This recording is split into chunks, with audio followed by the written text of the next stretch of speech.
Hello, my name is Rhonda, and I'm reaching out with this video because I would love to partner with Future First Advisors. A bit of background with me is I've worked a variety of roles in sales and customer service, which include retail management, a little bit of e-commerce, and the hospitality industry. So I did a little bit of digging about your company, and I've seen that some of the qualities and skills that you guys are looking for match mine. I think it'd be a great match. So to get started and dive right on in it, a time when I realized I needed to level up in life was when I was working in the service industry, living from Las Vegas and moving to Atlanta. Working in Las Vegas was a great place to work. It definitely sharpened my ability to work with a diverse range of people because it has a very diverse range of customer service. You have people from all walks of life, from the United States or even global, people traveling from all over the world. So you can't have a one set way of engaging with people. You have to have a customized way of engaging with everybody to not only understand their needs, but to exceed their expectations. And working underneath the management out there is very do what you're told and do it good. So everybody was running on the same curriculum. So it wasn't really a wide range to have a super customized way of engaging, but was still a great industry that I thrived in. And then so moving to Atlanta, that's when it allowed me to level up in that industry. Because in Atlanta, it's no joke. Clients out here expect you to have a way deeper engagement, deeper initiative, and ability to lead with authority. Without those skills, the industry will eat you alive out here.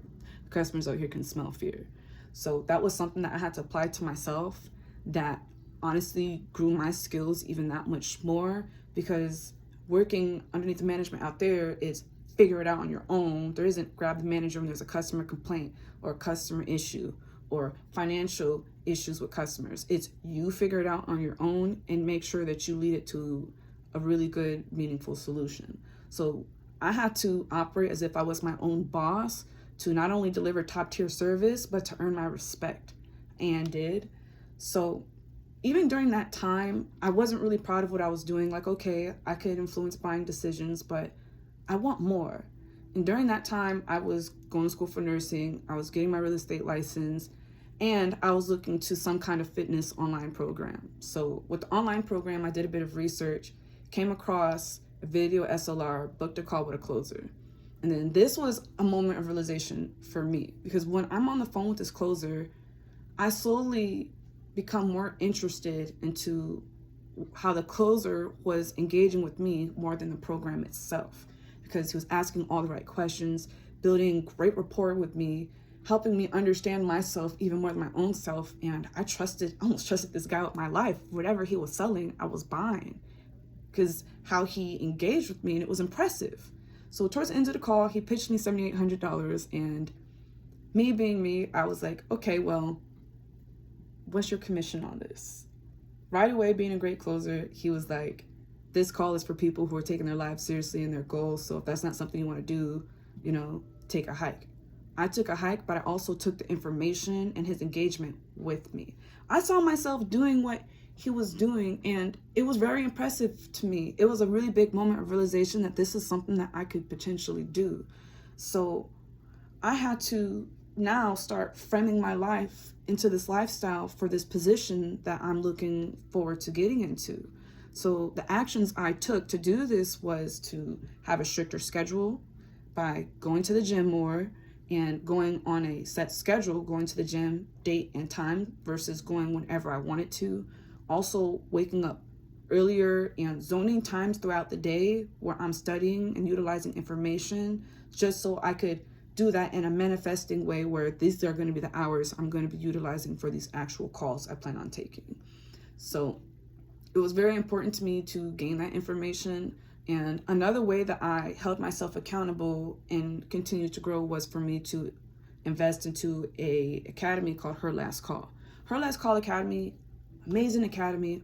Oh my goodness, the information is so good that they teach the people who invested into it, such as myself, because they have credible information and testimonials where there's been proven success stories from people investing into this kind of academy. So that was something that I did because I strongly believe in investing into my intellectual growth. So that was something that was very important to me. And what drives me to be better is the fact that I had to step up in my family from being the youngest sibling to being like the matriarch and the decision maker. And it all happened honestly because my mom passed away when I was 19. She was a really big influence on who I am today and who I'm very proud of who I am today. So losing her was really hard because her guidance was now gone. And I'm 19 years old. I need all the guidance I can get going into adulthood.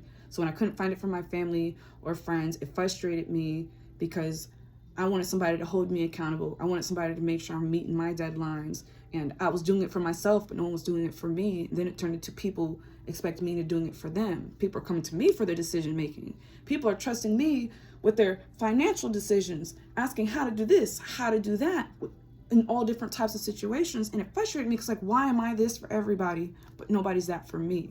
But then I realized something clicked, because you could tell between a coach and a team player. You could tell between the employee and the boss. And I was the boss and the coach, because who's coaching the coach?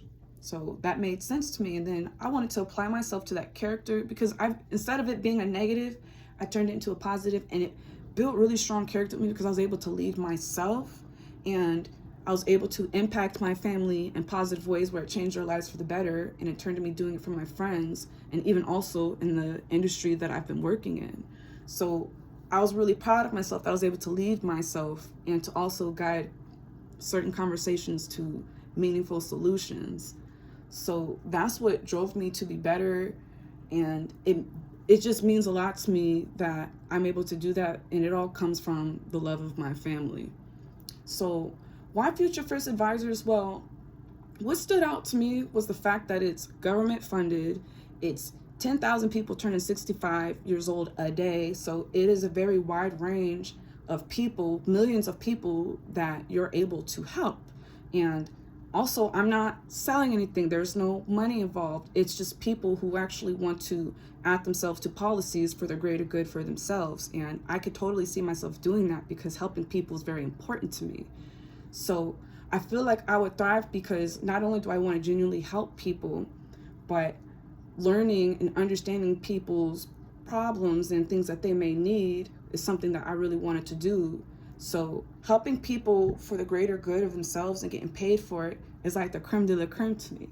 I want to be part of that team. I don't want to be part of the team where I may be selling them something that's good, but I want to sell something that's actually great, or be able to service something that's great with helping people with their decision making. Stuff like that is something that I really want to apply myself to. And I want to work with a system that's long term and that's also recession proof, because there's a lot going on in the world right now.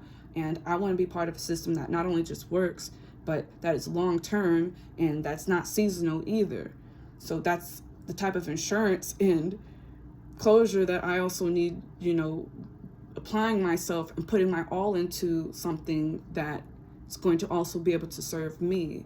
So with that information, I really feel like that's something that I could really apply myself to and be a part of, because I'm very disciplined.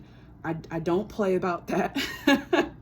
And applying myself to a team that also recognizes good working skills is something that's important to me as well. Because one thing I will say, the industry that I'm in is kind of capped. There's not much growth, and it's more about friendship than actual work ethic out there. And I want to be a part of a team that appreciates great work ethics. So I'm excited to bring my dedication and energy to Future First Advisors. I would love to know more information and look forward to how I can contribute to your success. So once again, my name is Rhonda. I'm looking forward to your response, and I hope you guys enjoy the rest of your evening.